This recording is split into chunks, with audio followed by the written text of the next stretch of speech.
আমার দেশে কি আছে? শক্তি না থাকলে শান্তিও টেকে না। মাঝে মধ্যে ভাবি যে পৃথিবীতে কত বড় বড় শক্তিধর দেশ আছে, যেমন আমেরিকা। তাদের কাছে আছে পারমাণবিক বোমা, আধুনিক যুদ্ধবিমান, ভয়ঙ্কর সব মিসাইল। এরপর আছে চীন, দ্রুত এগিয়ে যাচ্ছে তাদের সেনাবাহিনী এবং প্রযুক্তি। তারপর আছে রাশিয়া, বিশাল সামরিক শক্তি, শক্তিশালী পারমাণবিক অস্ত্র।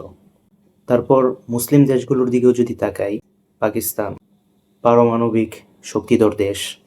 আছে তুরস্ক, নিজেদের ড্রোন এবং সামরিক প্রযুক্তি তৈরি করছে। তারপর বর্তমান ইরানের দিকে তাকাই, মিসাইল আর আধুনিক ড্রোন প্রযুক্তিতে এগিয়ে। তারপর যদি সৌদির দিকে তাকাই, তারা বিপুল পরিমাণ অর্থ ব্যয় করে আধুনিক অস্ত্র ক্রয় করছে। সর্বশেষে যদি আমার দেশের কথা চিন্তা করি, আমার দেশে কি আছে? আমার দেশে ছোটোখাটো ইস্যুতে যে পরিমাণ হুমকি ধামকি শুরু হয়, মনে হয় ফেসবুকেই পুরা যুদ্ধ শুরু হয়ে গেছে। কেউ কেউ কমেন্টে এসে এমন রাগ দেখায়, মনে হয় তার বাসার ছাদেই বুঝি মিসাইল বসানো আছে। আসল কথা হলো, একটা দেশের জন্য প্রতিরক্ষা ব্যবস্থা থাকা খুবই প্রয়োজনীয়, খুবই দরকার।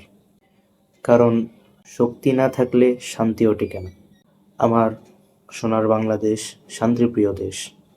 আমরা যুদ্ধ চাই না, কিন্তু নিজের দেশকে রক্ষা করার মতো সক্ষমতা থাকা খুবই দরকার, যাতে কেউ আমাদের দিকে চোখ তুলে তাকানোর দুঃসাহস না দেখাতে পারে। শেষে সকলের উদ্দেশ্যে একটি কথা, হুমকি ধামকি দিয়ে নয়, ঐক্য আর সচেতনতা দিয়েই দেশ শক্তিশালী হয়।